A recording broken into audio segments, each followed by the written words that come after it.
Hello, beautiful people, and welcome back to my channel. If you are new here, welcome. We are all things notary, journey, education, and experience. Thank you for watching, and I hope you come back again.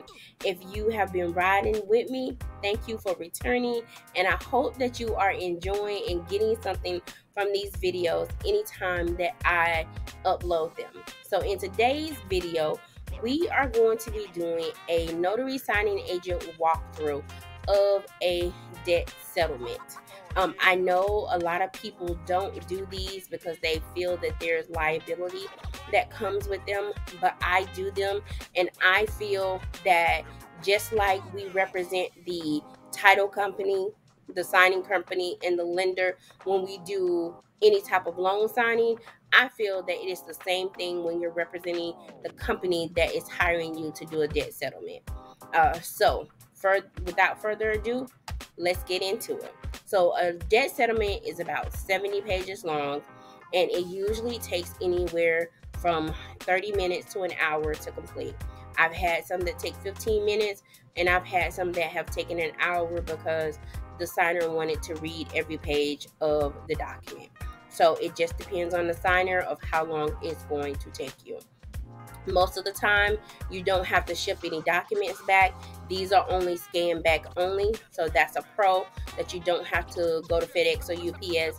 That basically the company lets you know once your documents have been approved, they tell you to either keep them for 7, 10, 30 days, and then if they don't provide you any further instructions, then they tell you to go ahead and purge or shred or destroy the documents. So that's another plus as well. So let's get into this debt settlement walkthrough. So like I stated before, it's about 70 pages. So this is the entire debt settlement here. So these first 9 pages are what's called a script. On the first page of the script, it is asking you to put your name as you are representing the company who you are doing this debt settlement for. Most of the debt settlements that I get come through SnapDocs for 3 or 4 different companies. So that's mostly of where I get mine from. So I put my name there. This script tells the client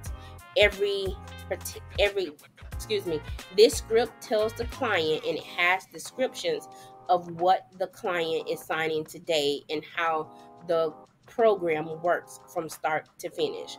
Most of the time when we get to the signing, the client has already spoken to their representative from the company, and they have already gone over this presentation. So when I get there, I ask the signer, have you already gone over this? Do you want to go over it again? Some say yes. Most of them say no. I understand everything that my representative told me, and I just want to sign so I can get this over with and get the ball rolling. So that's what this is. This first 9 pages is the script. And the script each slide has a description of each page of the presentation is what this does. All right, so there's nothing to sign here. Once we go over this, we can go ahead and put this to the side. Now, these next 21 pages, they correlate with the script here. These 21 pages is the description of each slide that's listed in this in-person presentation. 9 times out of 10, the representative has already gone over with them every slide that's in this presentation. If they have, then the client is going to initial at the bottom of every page of the presentation. On the second page of the presentation, once again, it asks you to put your name in as a representative of the company who you're doing this debt settlement for. So that's what this is. Most of the time, the client just goes through, they understand what they're signing, and they go ahead and initial. After they initial these 21 pages, there's nowhere for them to sign. So we go ahead and put that to the side and move on.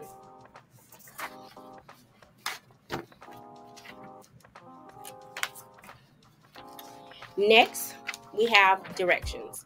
These are another set of directions to let us know how the documents are supposed to be signed. Do not leave the documents with the signer. Make sure you take them back so you can scan them back to them so they can approve them and let you know that everything is okay. Next, we have the client's actual agreement with the company who they've hired to complete this go through this debt settlement program. These are just this first page. It just tells them everything about the program and exactly what they're going to be signing in this agreement that they're signing when they're in front of us. The next page is the client's information. The client will go through and make sure that their information looks correct. If it does, there's nowhere to sign. We just want to make sure that they go over, make sure everything looks correct. If so, then we can go ahead and move it over. Next, we have legal services that the company that they're going with provides. And it just tells them the different sections of the type of services that they provide. They do not have to sign anything, and that consists of 1, 2, 3 pages. They don't have to sign anything. Once we go over that and they understand, we can move it to the side. Next, we have fees and costs that they're going to be paying, that the client is going to be paying for. Most of the time, their representative has already went over with them as well. I am tongue-tied. I'm sorry. And they want to go over, make sure that the numbers look correct. As long as the numbers look correct, we can move on. And this is considered a 1, 2 pages. There's nowhere to sign. We move on. Next, it just tells them about the company that they hire and their performance standards and what they can look forward to and getting out of this company for helping them through this process. Once they go over this program, that's just 1 sheet of paper, nowhere to sign or initial. Move over to the side. Next, we have termination of representation. Just tells them what would happen if the client terminated this program with the company, or if the company terminated this debt settlement program with the client. Once they go over that, 1 page, nowhere to sign or initial, we move on.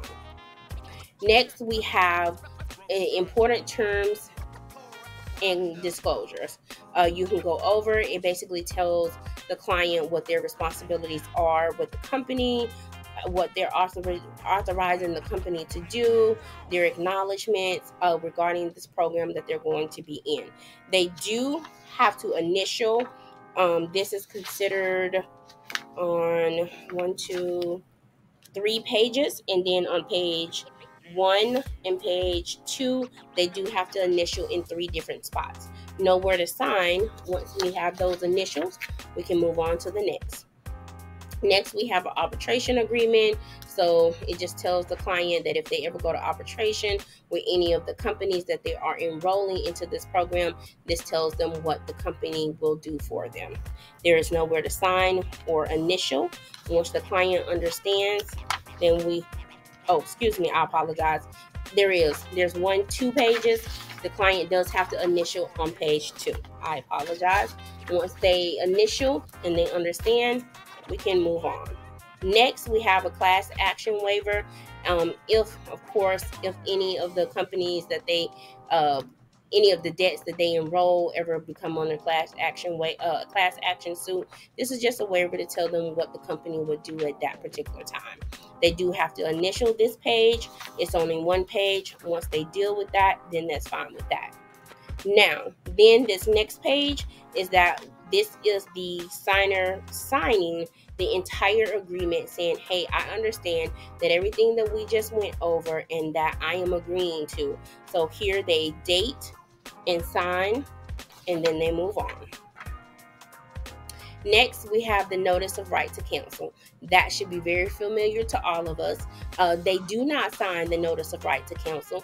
We do explain the notice of right to cancel to them, let them know what it is, and then we move on. Next, we have authorization to communicate and negotiate with creditors and collection agencies. Of course, the company needs authorization from the client in order to do this, and so this is the document in order to get that done. The client makes sure that their name is spelled correct, the social security number is correct, then they sign and date this document. This is only one document, and then we move on. The next is the client authorization for settlement, and it just tells them that, hey, anytime a settlement is reached, you're giving us the authority to go ahead and settle this with with the company, but we also are going to let you know this is happening as well. If the client agrees, of course, they're going to sign and date, and then we're going to go ahead and move on. This is just to let them know that if any student loans are in those debts that they're trying to get settled, this is a disclaimer for that, and it explains what would happen in that event. The client needs to sign, make sure that their name is printed correctly, and date. Once they do that, we can move on. That's only one sheet. Next, they have a disclaimer for settlement of any credit union accounts. If they have any credit union accounts listed in those debts, this is what this means and what the company will do for them if they had those type of accounts listed.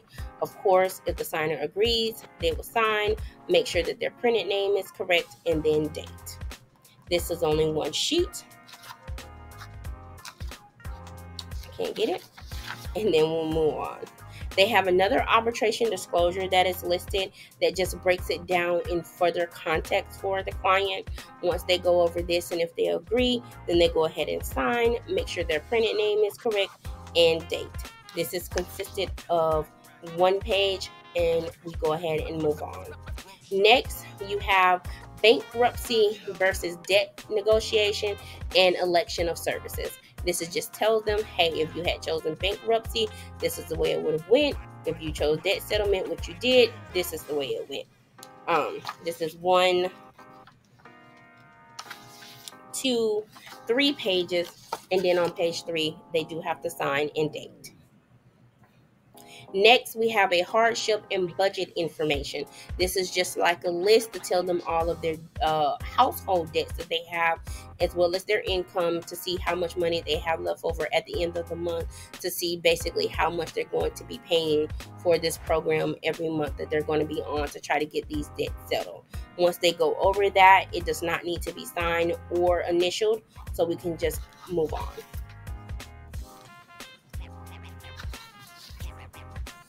Next, we have your creditor listing, and this is basically the accounts that are being enrolled in the program. They go over to make sure the names are correct, the account numbers, the balances, and who the account holder is. Once that information is correct, you don't have to sign or date anything here. As long as everything is correct, we can move on. Next, you have your payment schedule. They give them their payment schedule from the very first payment to the very last payment in this program. And this consists of 2 pages. Once they look at it and everything looks correct, they have to sign at the bottom of page 2 and then make sure that their printed name is correct.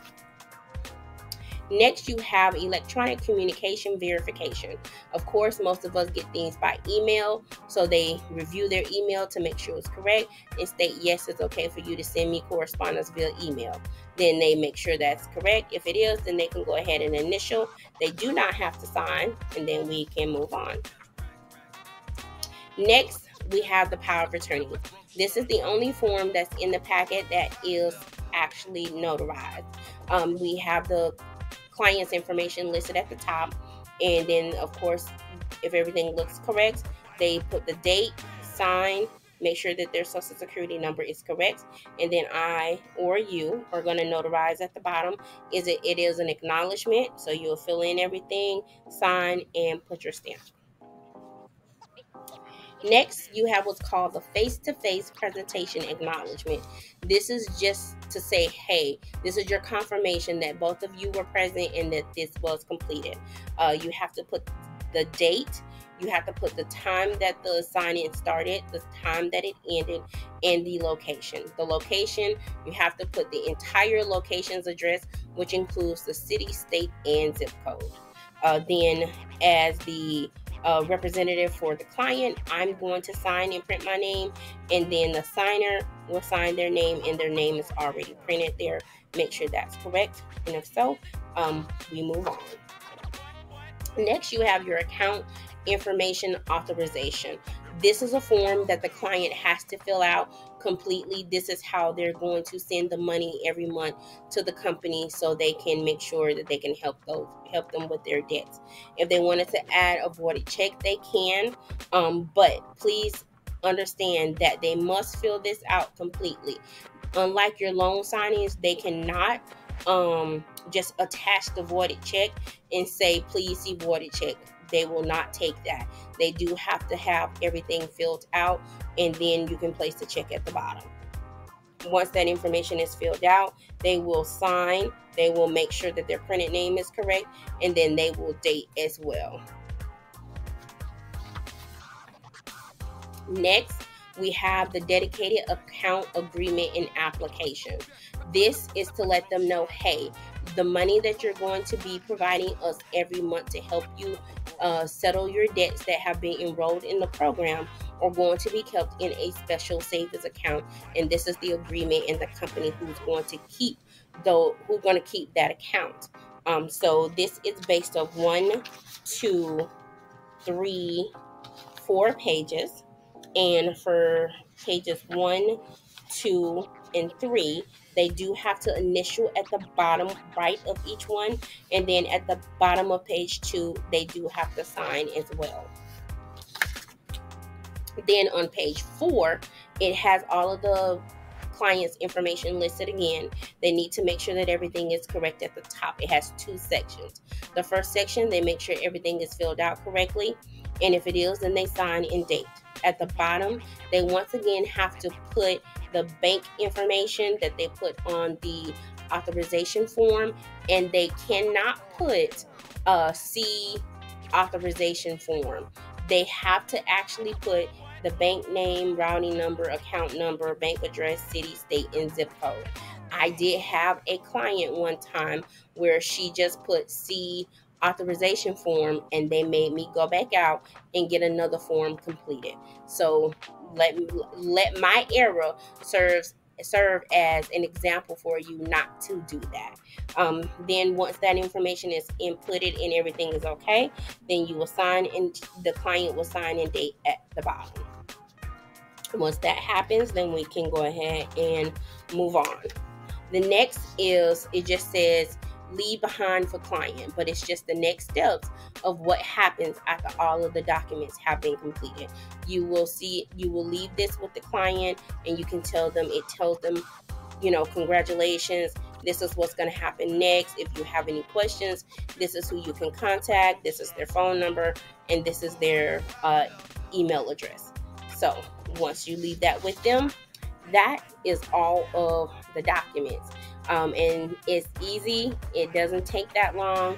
And I really like doing them as well, because of course, in order for someone to get to that point of where they're doing the debt settlement, they really need the help. So they really need you to be compassionate and understanding with them through this process that they're already going through. That's got to be already hard for them, in the first place. So that's the debt settlement. I hope you guys liked it. Please comment down below if you've done a debt settlement before, and if you like doing them, why. Comment down below if you don't do them, and explain to me why. I love reading the comments, and I really try to reply to every comment that I receive. I thank you guys for watching. I do plan on going live soon in order to do an update about me being in this industry for over 2 years, what I've learned, what I've seen, and just to spend some time with you guys and answer your questions in a live setting, in a live stream setting. So I hope to see you guys there. I'll let you guys know before I do it. And thank you very much for watching. I'll see you guys the next time. Happy stamping and signing. Bye, you guys.